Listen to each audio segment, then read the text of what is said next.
Skinny tyres on your road and time trial bikes, wider tyres on your off-road bikes, right? Maybe not.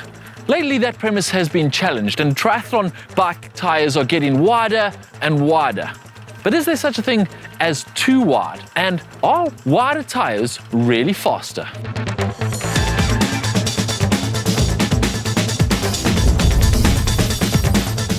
Traditionally, road and time trial bikes used really narrow tyres because they were lighter and they presented less surface area to the oncoming wind and therefore were assumed to be faster. But lately, the industry's been going the other direction. Initially, just by small increments, that 19mm becoming 21mm or 23mm. But lately, that's gone even further, becoming 28mm or even as wide as 30mm on something that is designed for aerodynamics like a time trial bike.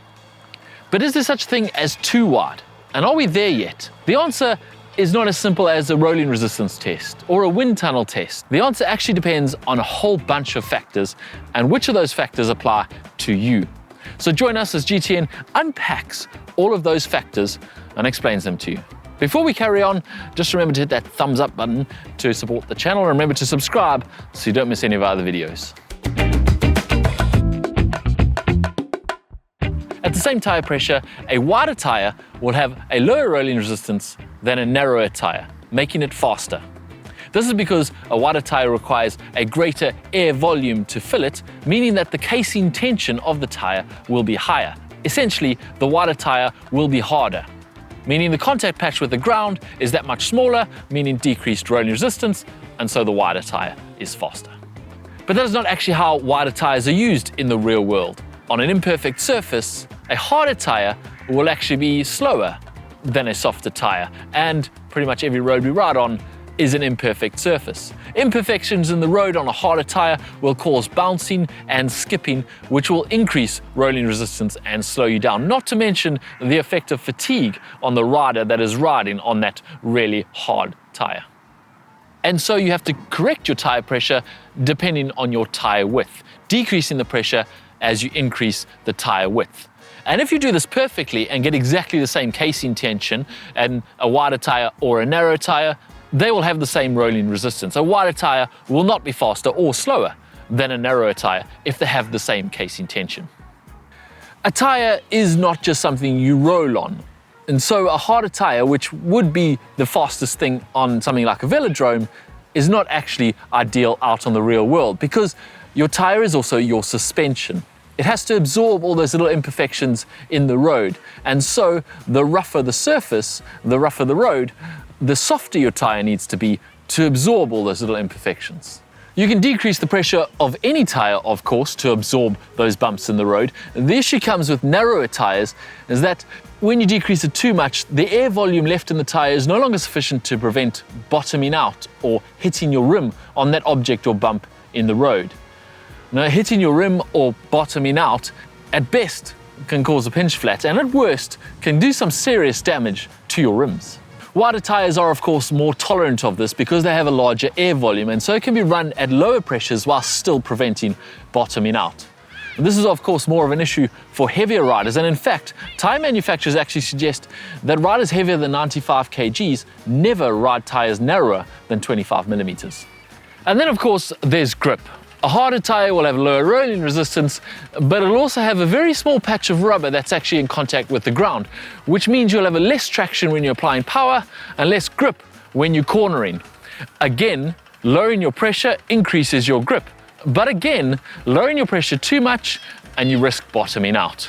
From the previous 3 points, that is rolling resistance, suspension, and grip, you could conclude that you should simply ride the widest tyre possible and simply increase or decrease your tyre pressure depending on the road surface you're riding on.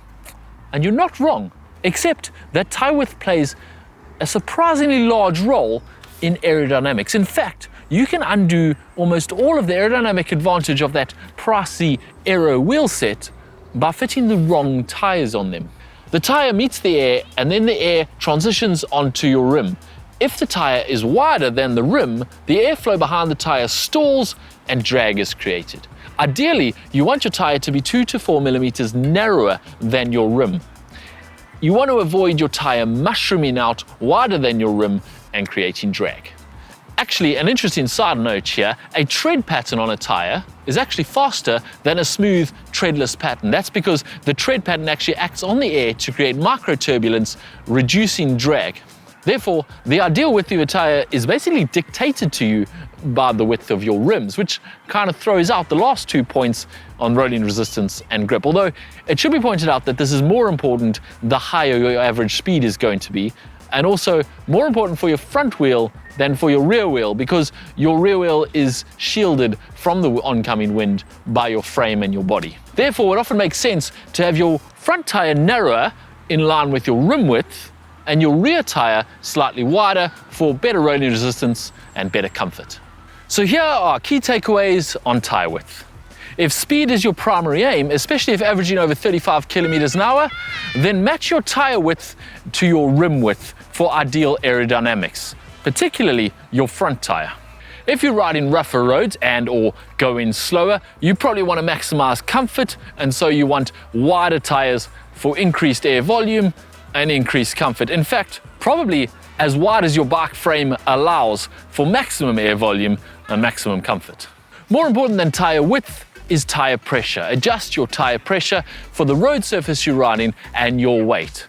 A wider tire gives a wider range of safe tire pressures that you can ride. You may find on a narrower tire, you simply can't reduce the tire pressure enough for the ideal comfort and smoothness on your road surface.